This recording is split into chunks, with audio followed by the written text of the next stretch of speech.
पाटन के अंतर्गत अमलेश्वर में आज 21 दिसंबर को विशाल हिंदू सम्मेलन का आयोजन किया गया, जिसमें सर्व हिंदू समाज के लोग शामिल हो रहे हैं।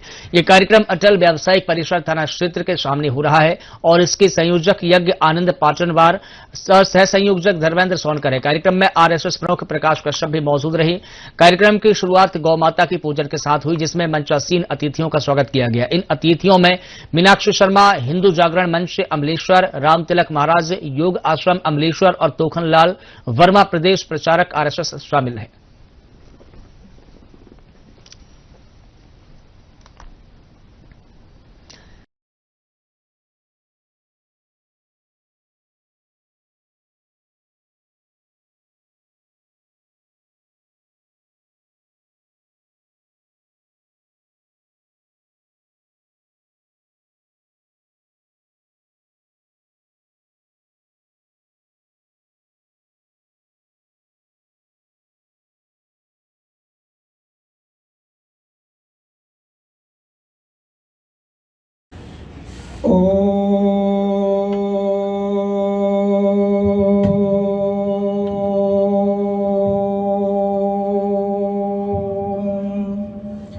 शन्नो मित्रः शन्वरुणो शन्नो भवतर्यमा शन्नो इन्द्रो बृहस्पतिः शन्नो विष्णुरुक्रमः।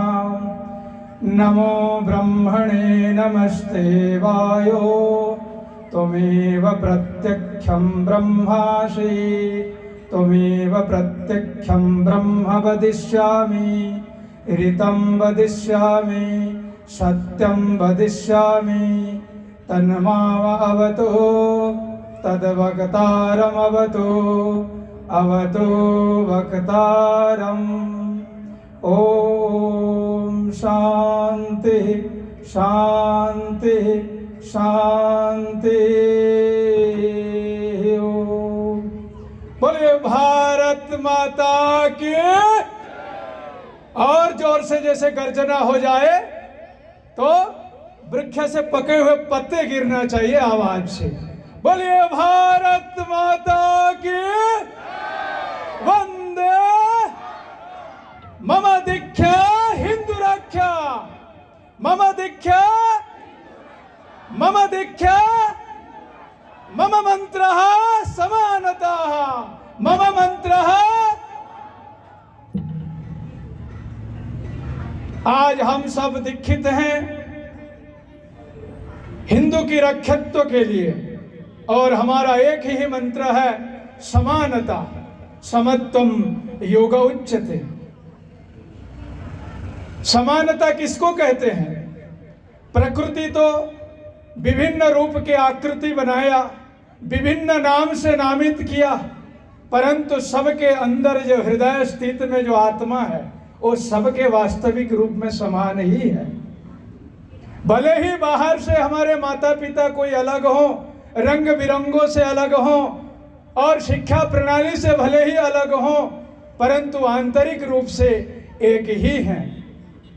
और आज मेरे प्रिय भाई और बहनों, हिंदुत्व को परिचय कराने वाले, जगाने वाले दीर्घा 300 वर्ष से पहले एक भगवाधारी सन्यासी, एक खड़वाधारी आ चुके थे और उनको अमेरिका में धर्म सभा में जाने के लिए एक अवसर प्राप्त हुआ और वहां 2 मिनट का ही समय दिया गया था। वह भी किसी पादरी का समय था और सर्वश्रेष्ठ धर्म ईसाई और अन्य यहूदी आदि धर्म का सर्वश्रेष्ठ माना जाता था और भारतीय सनातन धर्म को अति निकृष्ट माने सबसे छोटा के रूप में देखा जाता था। परंतु पादरी ने उसी स्वामी जी का ब्रह्म तेज से आकर्षित होकर के उन्होंने अपनी समय से 5 मिनट का समय दान दिया और स्वामी विवेकानंद जी 5 मिनट से नहीं 50 मिनट तक अपनी सनातन की बोध कराए, फिर भी सनातन बोध का समय छोटा पड़ गया। मेरे प्रिय भाई और बहनों, आज वह अंतर्राष्ट्रीय ध्यान दिवस है, जिस महापुरुषों ने अपनी ध्यान के बल से उत्तिष्ठ जागृतः वरान बोधतः का चरितार्थ किए थे। आज भारतवर्ष द्वितीय अंतर्राष्ट्रीय ध्यान दिवस के रूप में पदार्पण कर चुकी है और इसी योग को, इसी ध्यान को 5000 से वर्ष पूर्व से ही भगवान योगेश्वर आकर के अपने वृंदावन की भूमि पे मथुरा में जन्म लेकर के गोकुल में ग्वाल वालों के साथ गाय चरा करके, मक्खन चोरी करके, वस्त्र चोरी करके, चीर हरण करके उन्होंने इंद्रप्रस्थ में बहुत बड़ा महाभारत युद्ध की खड़ा कर दिए थे। आज हम क्रांति करना नहीं चाहते हैं। हर व्यक्ति चाहता है मुझे शांति चाहिए, चाहे छोटे से चींटी हो ना भी क्यों। क्रांति करके भारतवर्ष बहुत वीर सपूतों को खो चुके हैं, बहुत महात्माओं ने अपनी बलिदान दे चुके हैं। प्रथम विश्व युद्ध हो चुका है, द्वितीय विश्व युद्ध हो चुका है, सन्यासी संग्राम दिल्ली में हो चुका है, महाभारत युद्ध हो चुका है, परंतु आज हमको क्रांति करने की कोई जरूरत नहीं। भगवान की वहाँ शांति दूत बन करके हमको जीवन में शांति की ही आवश्यकता है। प्रिय भाई और बहनों, हर छोटी छोटी चीजों के लिए हम क्रांति करते हैं और फिर अशांत मन से मन बेचैनी हो जाती है, तनाव हो जाती है, जटिलताएं होती है और काम बिगड़ा हो जाता है। आखिर हम किसके लिए करते हैं? अगर जीवन में शांति नहीं है, अगर कुछ भी करें, चाहे हम गृहस्थ जीवन जिए, सन्यास का जीवन जिए, राजनेता सत्ता की अधिकारी हो, अगर जीवन में शांति नहीं है, सहजता नहीं है, तो जीवन पशु से और मनुष्य में क्या अंतर है? पशु भी तो भोजन करता है, डर भी उसको लगता है, संकट भी उसको आता है और जन्म मरण की 84 की यात्रा को वह भी सहन करती है और मनुष्य भी उसी क्रियाओं में क्रियान्वित से जा रही है। तो पशु से हम मनुष्य की ओर चले, मनुष्य से देवता की ओर चले, यही हमको ध्यान सिखाता है, यही हमको योग सिखाता है। योग माने परस्पर का मिलन, आत्मीय स्वजन से मिलन, अपने बंधु भ्राताओं से मिलन, अपनी बिरादरियों से मिलन, अर्थात आप हम सब हिंदू हैं। आखिर हिंदू किसको कहा जाता है? जो हिंदू कुशा की प्रांगण भूमि में हिमालय कुमारिका के तटदेश में जो निवास करते हैं वह सब हिंदू हैं। अखंड भारत था, ब्रिटेन, चीन, England, Poland, Hong Kong, America, Sri Lanka आदि ब्रह्मदेश से लेकर के व्यापक अखंड भारत हुआ करता था। आज हम छोटी छोटी मानसिकता के दायरे में बट गए हैं। जाति के, बिरादरी में, पंथ में, महजब में छोटी छोटी मानसिकता में लेकर के छोटी छोटी इच्छाओं को पूर्ति करने के लिए हम लगे हुए हैं। मेरे प्रिय भाई और बहनों, छोटे उद्देश्य के लिए जीवन जीना मानो कि वह परमात्मा का दिया हुआ शरीर का ही हम तिरस्कार कर रहे हैं।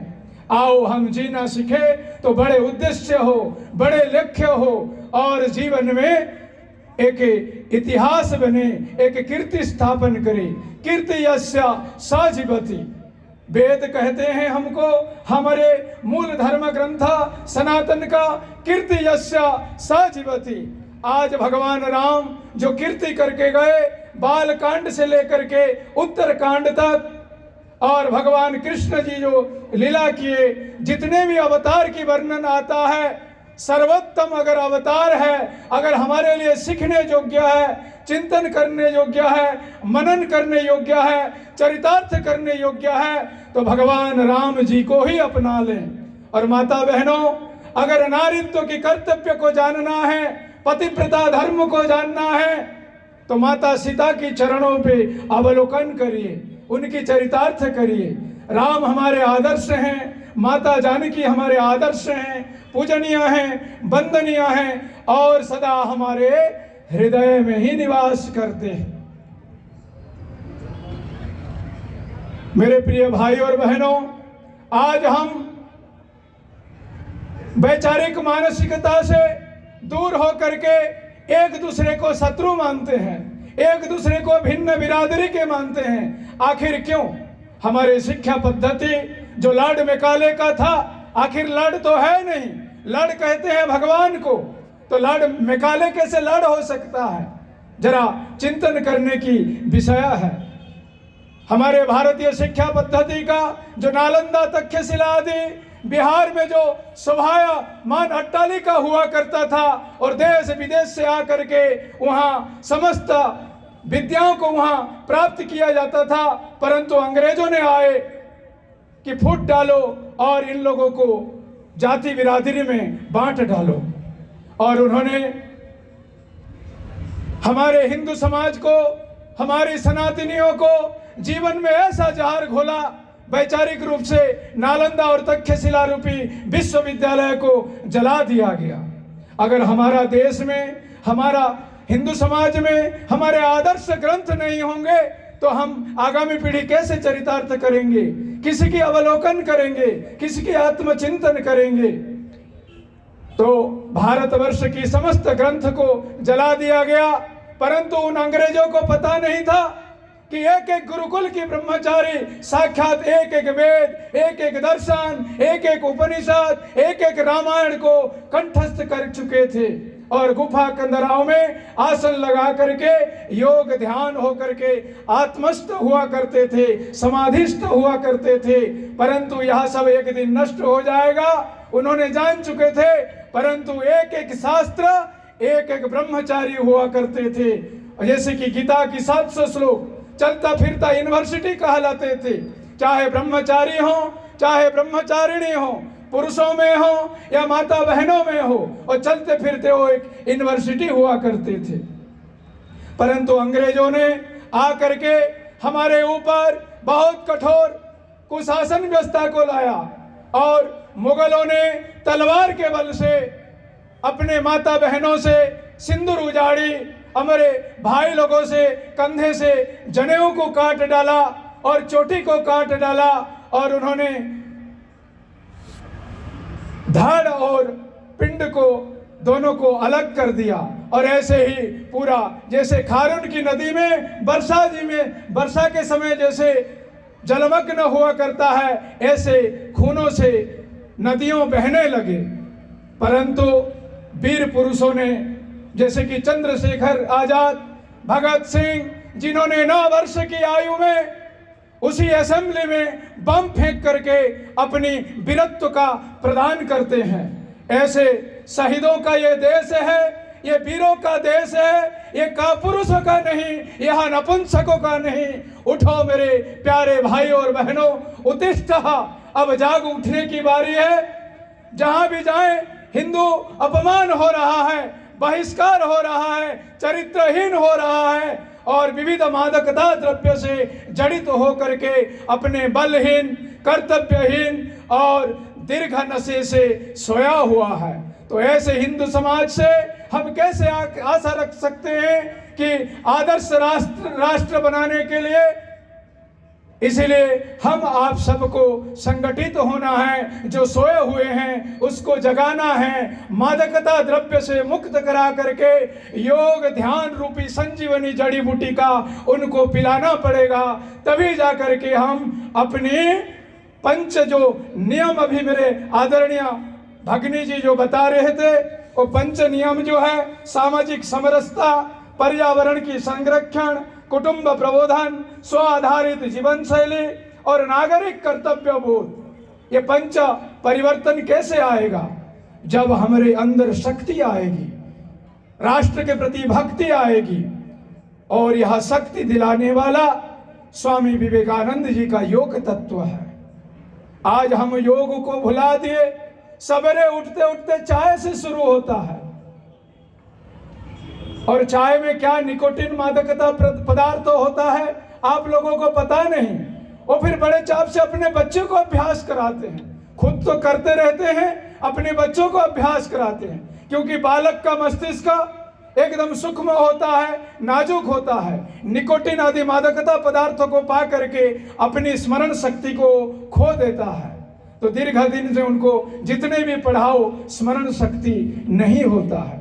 स्वामी विवेकानंद जी को एक पादरी ने कहता है अमेरिका में कि स्वामी जी आप इतने स्मरण शक्ति का अधिकारी कैसे बने? बोले कि मैं मेरे परम पूज्य गुरुदेव जो रामकृष्ण परमहंस हैं उन्हीं की वचनों पे चलता हूं। कहने का अर्थात गुरु के वचनों में जो चलता है वो स्मरण शक्ति का अधिकारी बनता है। गुरु किसको कहते हैं? जो अंधकार से हमको प्रकाश की ओर ले जाए। तो सूर्य भी हमारा गुरु है। अगर सूर्य समय से उदय ना हो तो सारा दुनिया सोया पड़ा रहेगा और समझेगा कि अभी तो सूर्य उदय नहीं हुआ, अभी तो सवेरे नहीं हुआ और थोड़ा ठंड लग रही है, थोड़ा रजाई ढांक के और थोड़ा सो ले। और ऐसे ही आलस्यता बढ़ता जाएगा, बढ़ता जाएगा, बढ़ता जाएगा और स्वयं तो रोगी होगा और जब वो गृहस्थ होगी, पत्नी आएगी, बाल बच्चे भी होंगे तो वह भी रोगग्रस्त से ही जुड़े होंगे। क्योंकि जिन्होंने अपनी आत्म संयम नहीं किया, योगाचरण नहीं किया, योग अनुष्ठान नहीं किया, स्वामी विवेकानंद जी की पदचिन्हों पे नहीं चला, आखिर वह गृहस्थ में भी जाएगा तो किस प्रकार संतान और भावी पीढ़ी को जन्म देगा। यह विचारणीय है, यह कुटुंब प्रबंधन का मुख्य हिस्सा है। क्योंकि सर्वप्रथम अपने बच्चों को गुरुकुल में भेजें और 25 वर्ष तक ब्रह्मचर्य का अनुष्ठान करें, उसके बाद गृहस्थ आश्रम में, पवित्र आश्रम में पदार्पण करें। तभी जाकर कि हमारे घर में राम जैसा, कृष्ण जैसा, हनुमान जैसा, शिव जैसा, दुर्गा जैसा, गार्गी, मैत्री, आपाला, वसुंधरा जैसा संतान संतति को हम अपनी कामना करके चरितार्थ कर सकते हैं, अवतरण करा सकते हैं। क्योंकि तपोबल ही सर्वश्रेष्ठ बल है। अगर जिसके जीवन में तपोबल नहीं है मानो तो वह पशु जैसा ही है। पश्यते सा पशु, पश्चन अर्थात देखना, देख करके कुछ कर नहीं सकते हैं। सामने लड़ाई हो रहा है, रोक नहीं सकते हैं। कोई शराब पी करके गिर रहा है, अभद्र आचरण कर रहा है, नरक की ओर जा रहा है, जिनके अंदर कुसंस्कार है उसको हम उठाना नहीं चाहते हैं। तो आखिर हम कैसे उनके भाई बंधुत्व होंगे? कैसे ममा दीक्षा हिंदू रक्षा कैसे होगा? तो यह जो मुसलमान थे, यह जो ईसाई कहलाते हैं, यह जो यहूदी कहते हैं, और कहीं नहीं है, वह भी हमारे सगे भाई हैं। आपको एक किस्सा कथा सुनाता हूं। यह अयोध्या की बात है। नाम है यूसुफ खान। यूसुफ खान, इन्होंने हमारे संतों के पास आते हैं और उन्होंने रामानंद तिलक से दीक्षा लेते हैं और श्री राम जय जय राम का उन्होंने अनुष्ठान करते हैं। तो उनका नाम भगत रामदास रख दिया गया था। कुछ दिन भजन किए और उनका शरीर छूट गया। तो कहने का अर्थ है, तो मुगलों ने तलवार के बल से हमारे भाइयों को ही अलग किया था और वही बिरादरी जो मांस खाए, मदिरा पिए, व्यभिचार किए, वह मुसलमान कहलाए, वह ईसाई कहलाए, वह यहूदी कहलाए। क्योंकि जिन्होंने वेद धर्म को अनुशासन में नहीं लाता है, वास्तविक रूप में वो विशेष किसी और मजहब का ही अवश्य होगा। क्योंकि भारतवर्ष अनेकता में एकता है और एकता में अनेकता है। क्योंकि एक ही सूर्य भारतवर्ष को भी प्रकाशित करता है, वह अमेरिका को भी प्रकाश करती है और वह चीन को भी, और वही नागालैंड, पोलैंड, हॉलैंड को भी। क्योंकि एक ही तरह भारतवर्ष सारे भाषाओं की, सारे भूषाओं की, सारे व्यवस्थाओं की जननी है भारतवर्ष।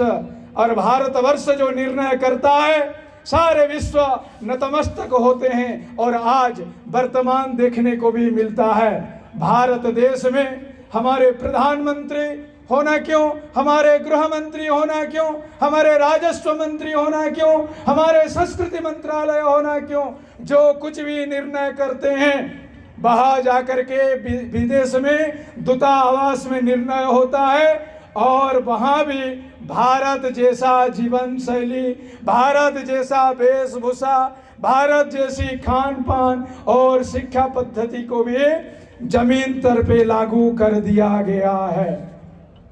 तो मम मंत्र समानता, आप हम सबकी मंत्र जब एक होगा तब आपके और हमारे जीवन में समानता आएगी। एक ही मंत्र है राम नाम, राम से ही हमारा जीवन सुधार हो सकता है। जिसके हृदय में राम है तो काम नहीं हो सकता, और जिसके हृदय में काम है तो उसके हृदय में राम नहीं होते। तो आइए करतल ध्वनि के साथ श्री राम जय जय राम का उद्घोष करें। और आगे चल करके विश्व ध्यान योग दिवस है आज, तो आइए मेरे साथ संकल्प लें। 3 सूत्र से आप हम सब बंधे रहेंगे और स्वामी विवेकानंद जी को अनुशीलन करेंगे, फॉलो करेंगे। तो हमारी जो पंच परिवर्तन है, सामाजिक समरसता, पर्यावरण की संरक्षण और संवर्धन, कुटुंब प्रबोधन, स्व आधारित जीवन शैली जो गांव में बनी हो, स्वदेशी हो, उसी को ही अपनाएं और विदेशी को बहिष्कार करें। चाहे कपड़े विदेशी हो, शिक्षा पद्धति विदेशी हो, शैम्पू से लेकर के टूथब्रश से लेकर के चप्पल जूता छाता से लेकर के पूरा सब स्वदेशी का ही पालन करें। स्व आधारित जीवन शैली हो, नागरिक कर्तव्य बोध। हम अगर नागरिक हैं, मनुष्य हैं, तो हमारे सर्वश्रेष्ठ माता है गावो विश्वस्य मातरः, गाय सबकी माता है। अगर गाय नहीं बचेगी, गोवंश की संरक्षण और संरक्षक नहीं होगा, संवर्धन नहीं होगा, तो दूध कहाँ से लाएंगे? अगर दूध नहीं होगा तो दही घृत कहाँ से होगी? अगर घृत नहीं होगी तो हवन नहीं होगा, और हवन यज्ञ नहीं होगा तो देवताएं कैसे तृप्त होंगे? और देवताएं जब तृप्त नहीं होंगे तो समय से बारिश नहीं होगी, और बारिश जब नहीं होगी तो हमारे खेत खलिहान में किसान भाई बहनों के घर में कैसे अन्न, अनाज, गेहूं, चावल, मक्का, बाजरे आदि स्वर्ण जैसा अनाज उनके घर में कैसे आएगी? फिर बाजार के मंडी में लगेगी, फिर आप हम सब जाकर के मंडी से अपने घर को ले आएंगे। तो जो 2 वक्त की रोटी जो चलता है वो यज्ञ हवन से चलता है, क्योंकि अन्नात् भवन्ति भूतानि पर्जन्यात् अन्न संभवः। वर्षा से ही अन्न होता है, और वर्षा यज्ञ से ही होता है, और यज्ञ गाय की घृत से ही होती है। इसलिए गाय का पालन करना। आप हम अगर हिंदू हैं, जो फ्लैट में हैं, सोसाइटी में हैं, उनकी बात तो मैं नहीं कह रहा हूँ। जो गांव में हैं, घरों में हैं, तो ग्रामीण परिवार ही भारतवर्ष का मुख्य योगदान दे रहा है। तो इसीलिए सभी ग्रामवासियों को, सभी मेरे प्यारे भाई और बहनों को मैं हृदय से आग्रह करूंगा, अनुग्रह करूंगा, कम से कम 1 गाय तो होना जरूरी है।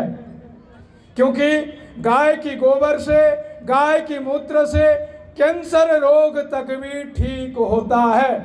जो मेडिकल साइंस आज कैंसर में टबाको खा करके, सिगरेट पी करके, दारू शराब पी करके कैंसर ग्रस्त हो रहे हैं, मेडिकल साइंस भी हार मान चुका है कि कैंसर की मेरे पास इलाज की दवाई नहीं है, जो गाय की मूत्र में है।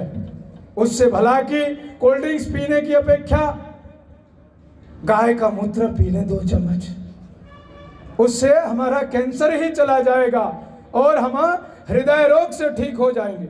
चलिए मेरे साथ 3 संकल्प लेंगे, मैं जो कहूंगा उसको दोहराएंगे। आप सब दोहराने के लिए तैयार हैं? बोलिए भारत माता की। योगम शरणम गच्छामि, योगम शरणम गच्छामि, धर्मं शरणं गच्छामि, धर्मं शरणं गच्छामि, संघं शरणं गच्छामि, संघं शरणं गच्छामि। श्री राम विग्रहवान धर्मः। अगर धर्म को जानना चाहते हैं तो आप भगवान राम को जानिए और राम जी को चरित्र को अपनाइए। तो चलिए आइए इस मंच को, अपने जीवन को और अपने वाणी को पवित्र करने के लिए विजय मंत्र का श्री राम धुन श्री राम जय राम जय जय राम, श्री राम जय राम जय जय राम, श्री राम जय राम जय जय राम। जो नहीं कहेंगे इसी जन्म में तो नहीं, अगले जन्म में गूंगा हो जाएंगे। ध्यान दीजिए, इसी जन्म में तो भगवान मुंह दिया है। अगर राम नाम ही नहीं बोल सकते हैं, दुनिया की लड़ाई झगड़ा चुगली बोल सकते हैं, तो आखिर वाणी तो पवित्र होता है। तो उससे अच्छा कि राम धुन से हम वाणी को पवित्र करें।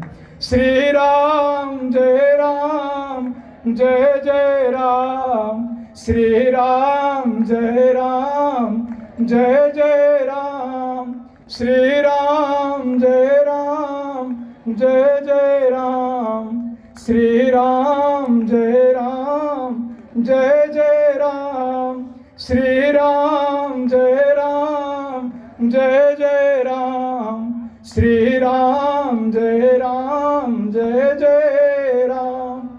दशरथ राज दुलारे राम, श्री राम जय जय राम। दशरथ राज दुलारे राम, श्री राम जय जय राम, श्री राम जय जय राम, श्री राम जय जय राम। विश्वामित्र के राजा राम, श्री राम जय जय राम, श्री राम जय जय राम, श्री राम जय जय राम। कौशल्या के प्यारे राम, श्री राम जय जय राम, श्री राम जय जय राम, श्री राम जय जय राम। मम दीक्षा हिंदू रक्षा मम मंत्रः समानतः। इतना कहते हुए मैं अपने वाणी को विराम देता हूं और आगे की कड़ी को बढ़ाने के लिए मैं मंच को आदरणीय प्रकाश कश्यप जी को समर्पित करता हूं। वंदे मातरम, वंदे मातरम। भारत माता की जय। जय जय श्री राम, जय जय श्री राम।